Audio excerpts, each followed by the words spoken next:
Halo semuanya dimanapun Anda berada, semoga Anda dan keluarga dalam keadaan sehat selalu ya. Pada kali ini saya Al akan membawakan alur sebuah film yang menceritakan segerombolan anak orang kaya yang sedang menjalani hukuman dan proses pelatihan bertahan hidup di sebuah pulau. Namun naasnya di tengah-tengah pelatihan mereka kedatangan komplotan penjahat yang menjadikan mereka sebagai sandera dan nyawa mereka dihargai senilai 1 miliar dolar.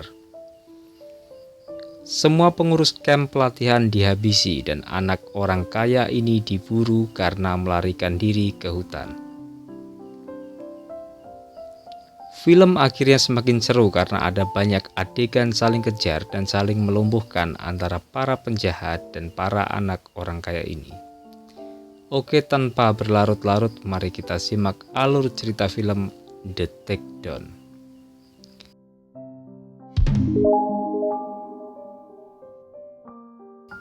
Scenes dimulai dengan memperlihatkan segerombolan anak-anak muda yang sedang menikmati pesta di sebuah pulau.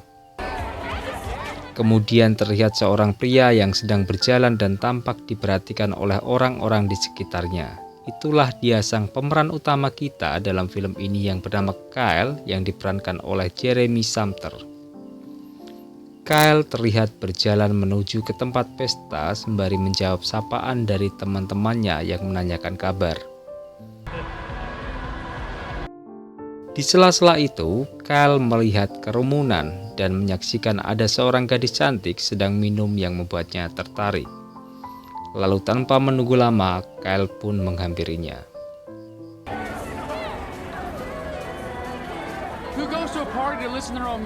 Dengan basa-basi, Kyle membuka omongan mengenai musik dan minuman vodka. Kemudian mereka berdua memisahkan diri dari kerumunan dan mencari tempat sepi untuk menikmati malam berdua. Di sana, gadis itu menceritakan bahwa dia sedang dihukum ibunya karena menusuk ayah tirinya dan itu adalah malam terakhir untuk menikmati kebebasannya. Di sini, setelah gadis itu memberikan ceplok hangat kepada Kyle, dia pun mengenalkan diri sebagai Amy. Paginya Kyle dan Amy tancap gas dengan mobil dan pergi dari tempat pesta. Namun malangnya saat mereka pergi dengan mengendarai mobil, Kyle yang terlihat tidak fokus dan mungkin masih terkontaminasi alkohol, tiba-tiba membuat mobil mereka terguling. Kyle yang nampak ketakutan karena mengira Amy sudah mati, akhirnya meninggalkan Amy sendirian tergencat mobil kuningnya, dan serabi lempit yang belum dicoba pun mubazir karena insiden itu.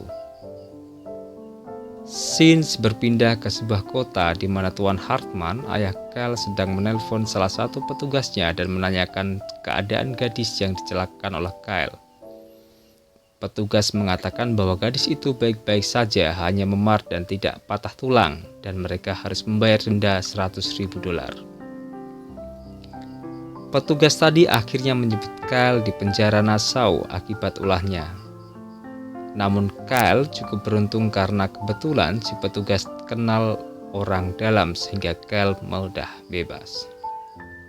Namun sebagai hukumannya, Kyle harus dihukum oleh ayahnya untuk menjalani pelatihan di sebuah pulau terpencil bernama Westway di Skotlandia. Sesampainya di pulau Westway, Kyle disambut oleh dua petugas, yaitu Tuan Colse sebagai ketua pelatihan dan Tuan Maxwell, instruktur bertahan hidup di alam.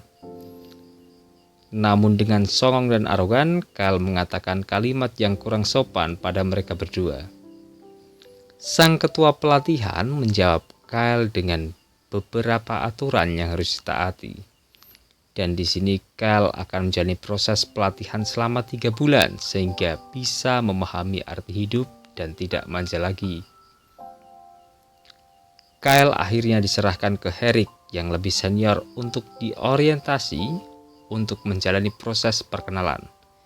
Namun Kyle masih bergaya songong dan tidak mau melanjutkan pekerjaan yang ditawarkan oleh Herrick. Di suatu kamar, Kyle menanyakan apa kejahatan Herrick sampai dihukum di tempat itu, dan dia menjawab bahwa dia penjudi serta menembak orang yang membuat kerabatnya hampir bangkrut.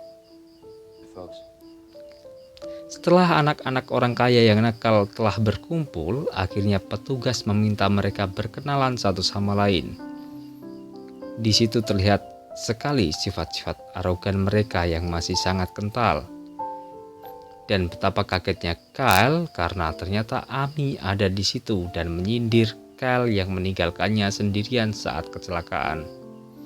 Sontak Kyle pun menjadi bahan ejekan bagi teman-teman yang lain dan dia pun marah. Haduh, emang ya cewek suka ngungkit-ngungkit masalah yang sudah selesai. Karena situasi kacau, Tuan Maxwell akhirnya menengahi dan menjelaskan bahwa di camp pelatihan itu mereka semua harus meninggalkan kehidupan mewahnya dan meriset diri untuk menjadi sosok yang lebih berguna. Momen akhirnya ditutup dengan makan bersama. Di sisi yang lain, terdapat 3 orang sedang merencanakan penyanderaan dan mereka akan mengajukan tebusan sebesar $1 miliar. Sementara itu, Kyle dan komplotan anak orang kaya di camp mulai bersiap untuk menjalani proses pelatihan. Dan latihan pun akhirnya diawali dengan menyeberangi jembatan Shirathol Mustaqim. Herrick menjadi orang pertama dan menyelesaikannya dengan lancar.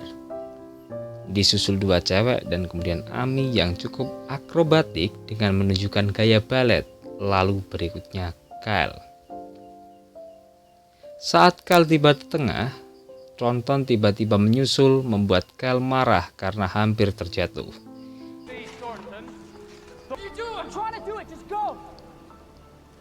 Pelatihan dilanjut dengan membuat jerat, memanjat tebing, dan di sini Kyle akhirnya punya kesempatan untuk meminta maaf kepada Amy. Malam pertama ditutup dengan membakar rusa hasil buruan dan mereka sudah tampak mulai akrab. Oshimoto yang saat itu mendapat kesempatan untuk berbicara di depan teman-temannya menceritakan bahwa awalnya dia dikirim ke tempat itu untuk menjalani hukuman. Namun untuk pertama kalinya dalam hidupnya justru dia merasa bebas. Mereka pun melanjutkan dengan bersenang-senang dan balik ke camp esok paginya. Sementara itu, di sisi lain segerombolan orang yang akan menyandra Kyle dan teman-temannya sedang bersiap-siap menuju pulau tempat pelatihan. Mereka tampak lengkap dengan senjata api dan alat keamanan diri. Sesampainya di pulau, sekumpulan penjahat ini langsung melumpuhkan para penjaga dan menghabisinya satu persatu. Sedangkan Tuan Maxwell dan anak-anak konglomerat yang belum tahu masih bersukacita di camp sambil makan-makan. Keadaan akhirnya pecah ketika para penjahat menembak membabi buta yang mengenai seluruh petugas, tak terkecuali Tuan Maxwell. Dan meninggallah semua pengurus camp, hanya menyisakan para peserta. Namun di saat semua tertangkap, ada 1 orang yang berhasil lolos. Ya, kita bisa mendebak semuanya siapa? Kyle. Kyle terlihat mencari sesuatu yang akan digunakan untuk alat pertahanan diri. Namun saat hendak menuju camp untuk menyelamatkan teman-temannya, tiba-tiba Kyle dihadang oleh salah satu penjaga yang ternyata adalah kawanan dari para penjahat. Karena ditodong senjata, akhirnya Kyle memilih menyerahkan diri. Namun saat dalam perjalanan melewati jembatan Shirathol Mustaqim, mereka terlibat perkelahian sengit yang mengakibatkan mereka terjatuh. Dan Kyle berhasil menghabisi lawannya. Scenes berpindah ke sebuah tempat bernama Jornada del Morto, di mana disitulah para orang tua berkumpul dan bermusyawarah untuk membebaskan anak-anak mereka dari sandera. Di Jornada del Morto, para orang tua berdebat untuk membahas soal tebusan yang diminta oleh penjahat. Sedangkan situasi di camp semakin memanas saat ketua penjahat tahu bahwa anak buahnya terbunuh, dan ironisnya dia tahu bahwa itu adalah ulah Kyle Hartman, sehingga saat ini Kyle semakin diburu karena cukup membahayakan. Di sela-sela itu, para anak konglomerat yang masih di camp diminta untuk membuat permintaan pembebasan melalui sebuah video rekaman. Tidak disangka-sangka, saat para penjahat lengah, Kyle berhasil menyusup ke ruang penyekapan dan membebaskan teman-temannya. Mereka kemudian mengumpulkan persenjataan dan melarikan diri ke hutan.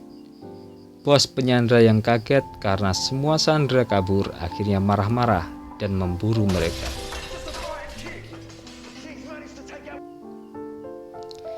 Di atas bukit, Kyle yang berhasil kabur dari camp dengan teman-temannya kemudian membagi tim menjadi dua agar mereka susah ditangkap. Saat mereka sudah berpencar cukup jauh, Ami tiba-tiba memberi kabar duka bahwa Oshimoto meninggal karena pendarahan yang tidak bisa berhenti akibat kakinya tertusuk kayu saat perjalanan. Dan mereka semua bersedih. Hal itu lantas membuat Kyle emosi sehingga ia mendatangi penjahat perempuan untuk meluapkan emosinya. Namun karena kalah persenjataan, Kyle memilih mengalah dan tiba-tiba Ami membantu Kyle. Setelah pertarungan sengit, Ami berhasil menghabisi penjahat itu dengan menusukkan tulang tangannya yang patah ke leher penjahat itu.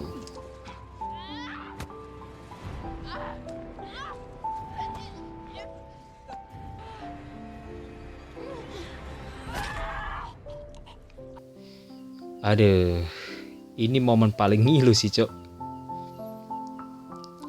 Saat merasa sudah aman, tiba-tiba penjahat berkulit hitam muncul dan menodongkan senjata, yang membuat Kyle dan teman-temannya terdesak. Namun keadaan justru berbalik saat anak-anak orang kaya ini tidak mau menyerah begitu saja. Alhasil, Herrick berhasil melumpuhkan penjahat itu dengan memanah lehernya. Kyle dan teman-temannya lalu melanjutkan perjalanan menyusuri hutan agar semakin susah dicari. Saat sampai di sebuah sungai untuk menyiapkan perangkap bagi penjahat terakhir, mereka lagi-lagi berselisih paham. Si Keriting mengatakan bahwa mereka harus membunuh penjahat terakhir karena jika tidak, merekalah yang akan dibunuh. Sedang Kyle tidak setuju dan mengatakan membunuh hanya dilakukan untuk melindungi diri saja. Selang beberapa waktu, si ketua penjahat menampakkan diri. Sayangnya rencana Kyle dan tim tidak berjalan. Tronton tertangkap dan pertarungan pun terjadi. Karena kalah senjata, tim Kyle menjauh dan Kyle melawan ketua penjahat itu seorang diri.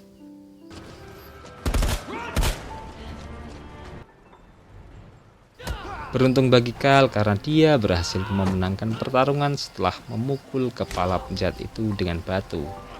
Dan penjahat itu pun nyahok setelah terjatuh ke besi runcing.